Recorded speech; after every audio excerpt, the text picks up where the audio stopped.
is Charlie from Adventures with Charlie, and welcome back to the review circle.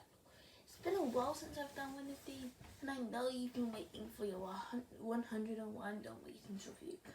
Oh, and by the way, it's the classic animated 101 Dalmatians I'll be looking at, not the remake, one.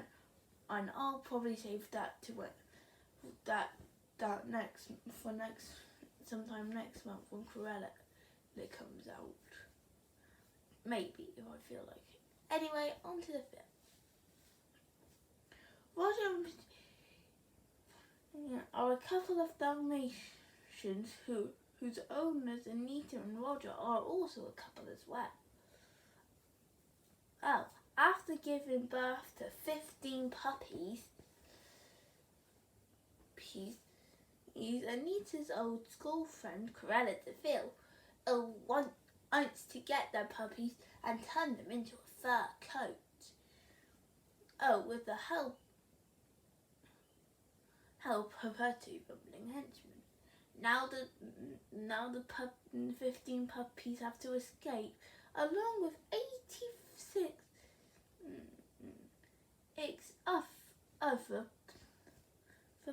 other puppies as well. Oh, when Walt Disney released this one of his more classical movies like this one, and it was actually a unique case. People really liked it. It was a pretty charming adventure, and it was actually the first Disney movie, I believe, to get a live action remake with the 1996 film. However, looking into it now, is it still a classic? Well, kind of.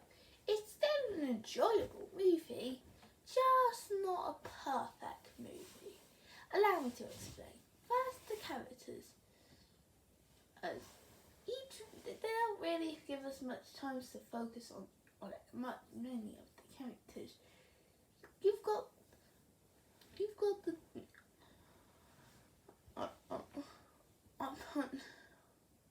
and I think I said it right. Well, if I did say it wrong, let me know in the comments below. Though, which are the two Ogs who give birth and care for their kids. Roger and Anita, who are the human couple that love their dogs. Ogs and the other puppies, which the movie doesn't really focus on. Sure, when you have 99 puppies, you wouldn't really have much to focus on. However, there is one character that stands out from the rest, one that people could say is the best character of the movie, and that is the villain, Cruella DeVille. And she is a pretty good villain. She has this motive of turning the puppies into her new fur coat.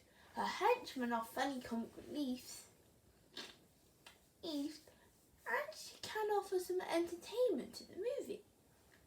So I wouldn't call her the best Disney villain, but I could call her one that I understand and getting her own movie in May. As for the actors, there's not really much problem with them, other than the fact that since this movie came out a long time ago, that their acting that might not seem as great as they did when they were first released.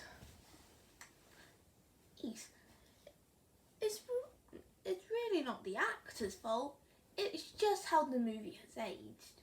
And now we got the story. What a sweet, innocent little story. It's a pretty unique story that Disney offers with this movie. I'm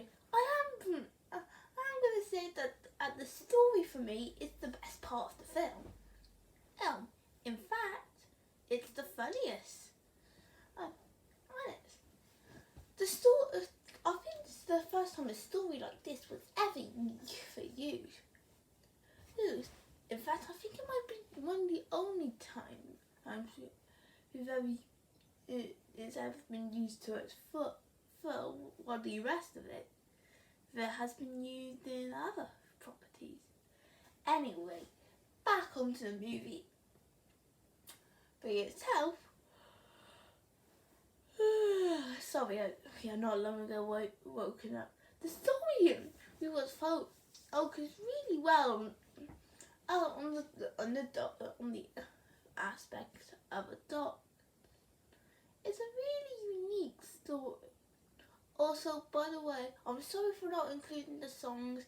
It's been a while since I've seen this movie, and I don't really remember if this is a musical or not.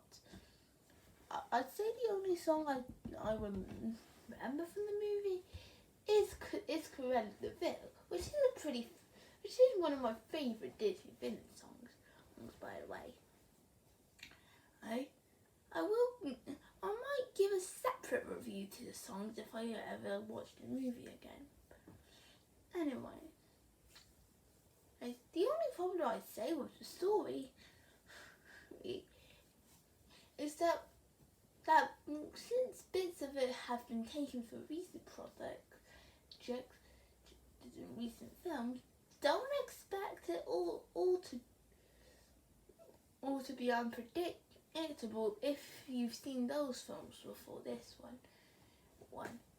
Seriously, a movie about someone stealing a puppy and turning them into a fur coat may not seem as interesting as it does. However, if there is one thing I can say that's good about this movie, it's good that the film did it pretty well as its story. I'd say that the animation does look nice. And with movies aging, it's understandable if the animation isn't perfect.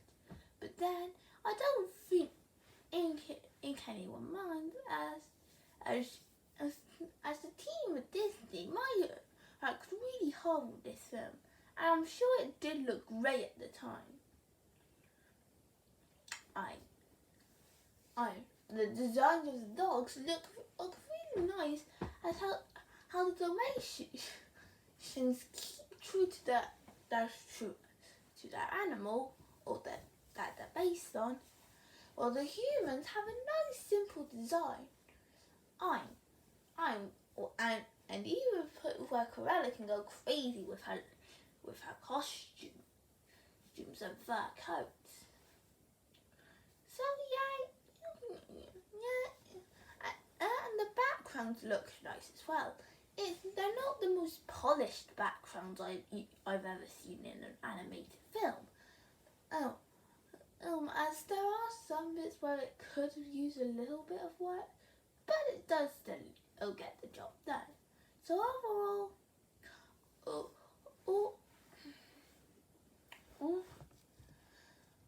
when you look at a movie about dalmatians, you'll actually get something enjoyable out of this one. 101 Dalmatians is a fun and cute, charming animated feature on its own. Sure, the characters aren't fleshed out really well, and the actors could be a bit better as the film was late when I saw it, but due to its nice animation and pretty engaging story, it can fix those flaws pretty easily. I would highly recommend this film to anyone who likes movies about dogs, because they're definitely going to have an entertainment film in time. it's also for people who like Lady and the Tramp as the film. As if you like dog movies like that one, you'll probably have a good time with this one. As for the rating, it has been a while since I've seen it, but I do remember a good film, and that's why I'm giving it an 8 out of 10. Not the greatest Disney movie ever, but still a pretty enjoyable one. So what am I going to do in the next episode of the review circle? Cool. What? I think I've done enough Disney for a while at the moment. Especially considering the fact that I've noticed a pattern. Non-pattern with my films recently. Non-pattern, Disney, non-pattern to Disney. Yeah, non-Disney, Disney, non-Disney, Disney. So let's take a look at how Warner Brothers takes a big Yeti with big feet and some humans with some pretty small ones. See you later, folks.